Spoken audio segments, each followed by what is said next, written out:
Of load की stamps लगाने के बाद मुझे पासपोर्ट के पेजेस की कॉपियां वसूल हो रही हैं। इंस्टाग्राम पे अली भाई है, तख्ता लगाया है, बैज लगाया है, इतना बड़ा टैग लगाया है अपने पासपोर्ट के ऊपर ऑफ लोड का, रेड सा। यहाँ पे दिखा दूंगा। बहुत से मेरे भाई दोस्त लोग मुझे तस्वीरें भेज रहे हैं। अब क्या करना है, पहले तो मैं अब क्या करना है उसके ऊपर बाद में बात करता हूँ। पहले मैं आपको बता दूं, अगर ये ऑफ लोड की एक जो स्टैंप होती है ना, किसी भी पासपोर्ट पे किसी भी कंट्री द्वारा लगा दी जाती है, चाहे वो आपकी कंट्री में लगाएं, चाहे आप किसी कंट्री में गए हैं उन्होंने आपको अपलोड कर दिया, ठीक है, या कोई रीजन बनी है उन्होंने ये स्टैंप आपको लगा दिया, ठीक है, तो इसका बहुत बड़ा असर आपकी फ्यूचर ट्रैवलिंग पे पड़ता है। और ये बात मान लीजिए, कोई भी कंट्री के अंदर जब भी आप दाखिला लेते हैं ना, तो वो कंट्री क्या करती है, पेज हटा के देख रहे होते हैं, या कोई भी वीजा अगर आप लेने जाते हैं किसी कंट्री में तो क्या करते हैं, थुक लगा के पेजेस चेक करते हैं इसको पहले कौन कौन से वीजे ग्रांट हुए हैं। वहां जब वो ये देखते हैं कि इस बंदे को फलाना एयरपोर्ट से ऑफलोड की स्टैंप लगाई गई है, तो वहां से आपका जो इमेज होता है ना, in front of that country, in front of that visa immigration officer, खत्म हो जाता है, जीरो। तो इससे ये बात साबित होती है भाई जो भी कर लेना, ये ऑफलोड की स्टैंप्स जो है ना लगाना। और इसके साथ दूसरी स्टैंप बैन की भी होती है, ठीक है, तो ये बाद में मैं बात करता हूँ, वो अलग है, लेकिन ऑफलोड की स्टैंपें लग रही हैं। FIA पाकिस्तान के अंदर से, ठीक है, मैंने पीछे एक वीडियो बनाई थी जिसके अंदर मैंने बताया था बहुत से लोगों को एयरपोर्ट से जहाज में चढ़ने नहीं दिया जा रहा, और जिनको बोर्डिंग भी दे दी गई थी, बोर्डिंग पास, उनको भी वहां से बुला लिया गया। अब कुछ रीजन होती है ऑफलोड करने की, रीजन होती है, ऐसे ऑफलोड कोई भी नहीं कर देता।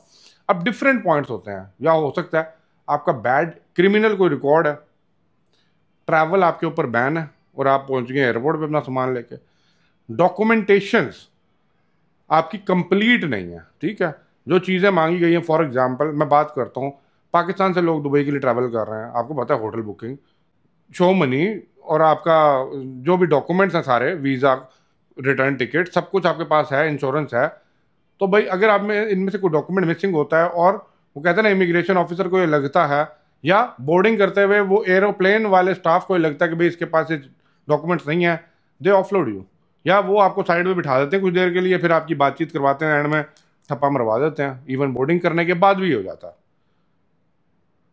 या और भी कुछ रीजन होती हैं, मिसबिहेवियर, आप लोग बदतमीजी करते हैं, ये भी एक रीजन बन जाती है ऑफलोडिंग करने की, कि भाई इस बंदे को आगे जाने नहीं देना।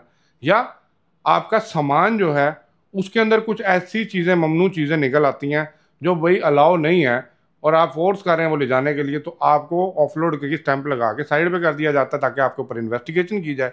अब FIA ऐसा क्यों कर रही है, मैंने आपको बताया, स्पेशली ये जो मिडल ईस्ट की तरफ फ्लाइट्स जा रही हैं, सिर्फ मैं दुबई की बात नहीं कर रहा, इवन सऊदी की भी बात करूँ, ठीक है, वहाँ पे देखें उन कंट्री द्वारा भी उस कंट्री की इमिग्रेशन के ऊपर प्रेशर दिया जा रहा है कि भाई आप लोग, हमारा तो चेक एंड बैलेंस है ही है, जब वहाँ पहुँचेंगे हम तो चेक कर लेंगे, और फिर हमने जब चेक करना है तो फड़ के फिर जेलों में डालेंगे। तो उससे बेहतर है कि आप अपनी कंट्री के अंदर ही उनको चेक एंड बैलेंस कर लीजिए, जिस एयरपोर्ट से वो आ रहे हैं, जिस एयरलाइन से आ रहे हैं, उनकी जिम्मेदारी लगा दीजिए कि भाई ये बंदे का सारी चीज़ें सामान चेक करो, अगर वो एलिजिबल बनता है गो अहेड, उन्हें आगे टोरो, बाकी हम आगे से सेकंड वेरिफिकेशन करके उनको छोड़ देंगे। The reason is why, because पिछले कुछ सालों के अंदर नहीं, कुछ महीनों के अंदर आपने कितनी तेजी से दुबई के अंदर ये जो गंद डाला था, ये भिखारीपन किया था, लोगों का लेना देना मारा था यहाँ पे। उसके बाद जब यहाँ पे UAE ने थोड़ा सा आपको होल्ड पे किया, थोड़े चीज देखें, रियल टाइम रिस्ट्रिक्शन डॉक्यूमेंटेशन पे लगाई कि रियल ट्रैवलर आए, तो आप लोगों ने रुख किया सऊदी की तरफ। वहाँ जाके आपने कहा ना भाई, मस्जिद नबवी को भी नहीं छोड़ा, मक्का मुकर्रमा को भी नहीं छोड़ा, और आपने वहाँ पे भी जाके भीख मांगी, और आज भी मांग रहे हैं, और जब भी मेरी वीडियो देखते हैं तो मुझे गालियाँ देते हैं कि अली भाई गरीब मस्कीन लोग हैं, खुदा का नाम लो, जिस कंट्री में जा रहे हो, जिस रिलीजन से आपका ताल्लुक है, अगर आप उसको गहराई से पढ़ लीजिए ना, तो आपको ये भी समझ आ जाए कि भाई जिस कंट्री में आप जा रहे हैं वहाँ पे एक दुआ करने से भी शायद आपकी किस्मत तब्दील हो जाती है, बट आपको उस दुआ से लेने देने का नहीं है, आप कहते हैं हाथ फैलाओ। ये रीजन है, दैट्स द सोल रीजन कि आपको ऑफलोड किया जाता है।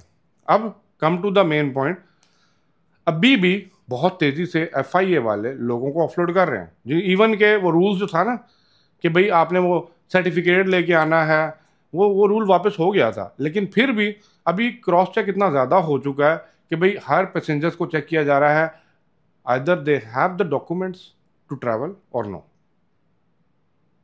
आप मुझे बताएं, जो मेरे वीडियोस देख रहे हैं ना, आप मुझे बताएं कि आप लोगों में से या आपके किसी बंदे को ऑफलोड किया गया है, उसका रीज़न क्या था, मुझे जानना है। क्योंकि मैं इसके ऊपर एक जामा वीडियो, बड़ी वीडियो, लंबी वीडियो जो है ना, आपके सामने रखूंगा, और मैं उन चीज़ों के साथ रखूंगा, ये जो मैंने अभी सामने आपके चीज़ें दिखा भी रहा हूँ, स्क्रीन पर भी दिखाई हैं, जिसके अंदर मैं इन डिटेल बात करूंगा कि रीज़न क्या बनती है, अब कैसे से बचा जा सकता है। अब ये मैं कंक्लूड करने से पहले वीडियो कुछ पॉइंट्स आपको बताने हैं। जो डॉक्यूमेंट्स आपके पास हैं कंप्लीट होने चाहिए। अगर आप आ रहे हैं रिटर्न विजिट पे आ रहे हैं या वर्क पे आ रहे हैं, पहले तो ये आप डिसाइड कर लें। अगर वर्क पे आ रहे हैं तो फिर वही प्रोटेक्टर, वो सारी चीज़ें, डॉक्यूमेंट्स, कंपनी की डिटेल, ई वीज़ा जो कंपनी ने निकाला, वो सारी डिटेल्स आपके पास होनी चाहिए, कंपनी का कॉन्टैक्ट होना चाहिए। अगर आप विजिट पे आ रहे हैं, रिटर्न टिकट होनी चाहिए, इंश्योरेंस होनी चाहिए, आपके पास वो वीज़ा की कॉपी होनी चाहिए सामने, ठीक है।